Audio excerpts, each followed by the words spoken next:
சட்டப்பேரவையில் என்ன செய்திருக்க வேண்டும், என்ன செய்தது இன்றைக்கு இருக்கிற தமிழக வெற்றிக்கழக அரசு அப்படிங்கிறத தான் பார்க்க இருக்கிறோம்.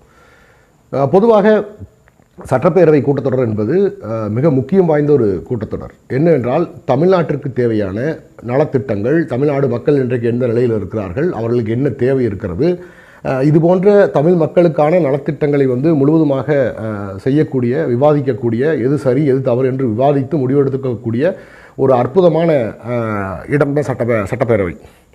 அப்படிப்பட்ட சட்டப்பேரவை இன்றைக்கு ஏதோ ஒரு நாடக கூத்துப்பற்றை போல இவர்கள் செய்கிற அங்கே அடிக்கிற லூட்டியும் இந்த கூத்துவும் பார்க்கும் பொழுதெல்லாம் கடுமையான கோபம் வருகிறது. சட்டப்பேரவையில் இதற்கு முன்பாக எப்பேற்பட்ட நபர்கள் எல்லாம் பேசிய இடம் தெரியுமா? எப்பேற்பட்ட நபர்கள் எல்லாம் பேசியிருக்கிற இடம் தெரியுமா? சட்டப்பேரவை என்பது காமராஜர் அவர்கள் கல்வி கண் திறந்த காமராஜர் அவர்கள் பேசிய சட்டப்பேரவை இது. அறிஞர் அண்ணா அவர்களுடைய பேச்சு என்பது, சட்டப்பேரவையில் அவர் எதிர்க்கட்சி தலைவராக இருந்து பேசிய பேச்சு என்பது இன்று வரை யாரும் மறுக்கவும் முடியாது. ஏன்னால் சட்டப்பேரவையில் ஒரு நபர் எப்படி பேச வேண்டும் என்பதற்கு முன்னுதாரணம் அவர்தான், அவருடைய பேச்சு தான். அவருடைய பேச்சு என்பது அப்படி இருந்தது. எதிர்க்கட்சிகள் முழுக்க கைகட்டி ஆரவாரம் செய்கிற நிலையில் இருக்கும் அவருடைய பேச்சு. ஏன்னா மக்கள் மன்றத்தில் மக்களுக்கான பிரச்சனையை அவ்வளவு அடுக்கடுக்காக முன்வைத்த நபர் அண்ணாதுரை அவர்கள்.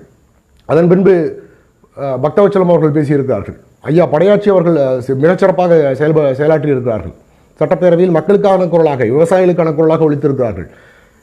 புரட்சித் தலைவர் அவர்கள் சட்டப்பேரவையில் பேசுகிற பொழுது அவர் பேசி ஒரு கருத்தை, மக்களுக்கான ஒரு திட்டத்தை முன்மொழியும் பொழுது அந்த கைதட்டல் அடங்குவதற்கு சில நிமிடங்கள் ஆகும். அப்படியான பேச்சு அந்த பேச்சு.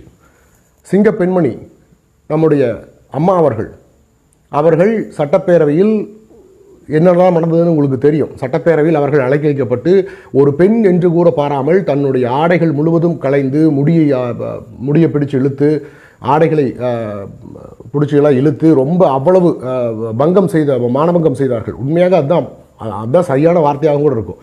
அப்படிப்பட்ட நிலையில் கூட மிகச்சிறப்பாக தைரியமாக ஒரு பெண் என்று கூட பாராமல் இவ்வளவு ஆண்கள் இருக்கிற அந்த சபையில் இவ்வளவு ஆண்கள் ஒன்று சேர்ந்து இழைக்கப்பட்ட அநீதிக்கு பிறகும், உடலளவில் இழைக்கப்பட்ட அநீதிக்கு பிறகும் கர்ஜித்த பெண் புலி இல்லையா அவர்கள்? அப்பேற்பட்ட சட்டமன்றம் இல்லையா?